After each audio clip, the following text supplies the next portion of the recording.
Hello friends, all India fact channel में आपका स्वागत है। हमारे चैनल को लाइक करें, सब्सक्राइब करें तथा बेल आइकन को दबाना ना भूलें, जिससे कि कोई भी नोटिफिकेशन आपको डालें तो आप तक प्राप्त हो।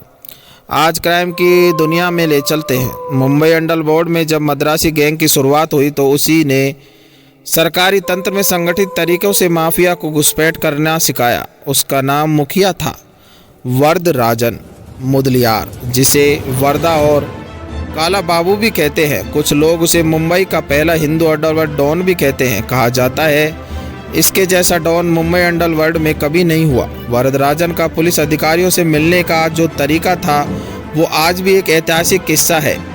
किताब डोंगरी से दुबई तक में मशहूर पत्रकार हुसैन जैदी लिखते हैं कि जब पुलिस स्टेशन में चाय की जगह एक काला पेय, जिसे तब झागदार कोला कहा जाता था, पुलिस अधिकारी की मेज पर पहुंचता तो पूरा थाना खाली हो जाता था।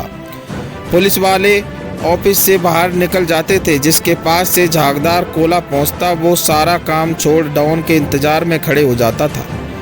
यही था वरदराजन का पैगाम। कोला पहुंचा मतलब वरदराजन का संदेश आया गया कि वो मिलने आ रहा है, सारा इंतजाम कर लिए जाएं। मुदलियार 1926 में मद्रास प्रेसिडेंसी के थूटुकुटी के एक साधारण परिवार में पैदा हुआ था, जो आज तमिलनाडु में है। वरदराजन की शुरुआत से ही कमाने की जुगत में लग गया था, लेकिन जब उसे लगा कि मद्रास में वो आगे नहीं बढ़ पाएगा तो उसने मुंबई का रास्ता पकड़ लिया। लेकिन यहाँ भी गुजारा आसान नहीं था। मुंबई पहुँचने के बाद वो बीटी स्टेशन पर कुली का काम करने लगा।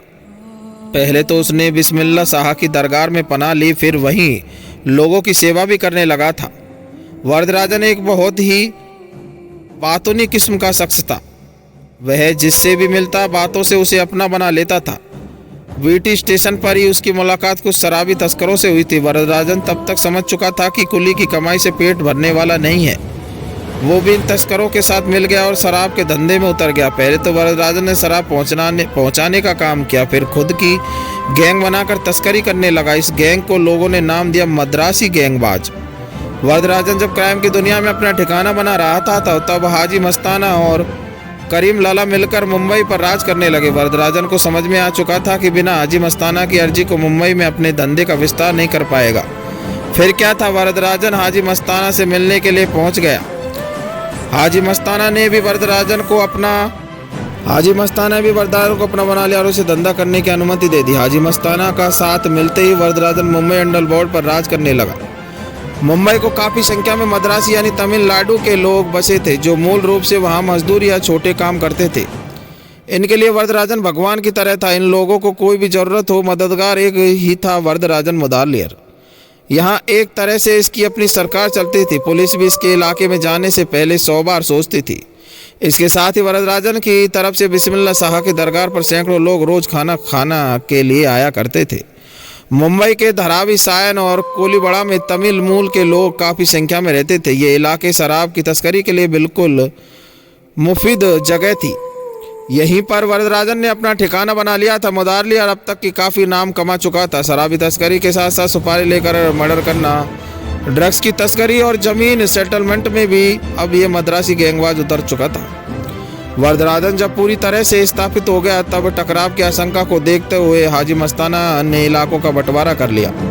इलाके बांटने के बाद जिस तरह से वरदराजन सरकारी तंत्र का उपयोग करते हुए अपने धंधे को बढ़ाने लगा, वैसा आज तक किसी ने नहीं किया। वरदराजन तब कहता था कि लोगों को संतुष्ट रखो, लेकिन सिर पर मत उठाने दो। कहते हैं ना कि शिखर पर पहुंचना एक बात है और उसे बरकरार रखना दूसरी बात है। वरदराजन के साथ ही कुछ ऐसा ही हुआ। एक पुलिस अधिकारी वाईएस पवार के निशाने पर यह मद्रासी गैंगबाज आ गया। वरदराजन लाख कोशिश करके भी इस पुलिस अधिकारी को अपने पाले में नहीं कर पाया। पावर ने इस गैंग के कई सदस्यों का या तो एनकाउंटर कर दिया या फिर जेल भेज दिया।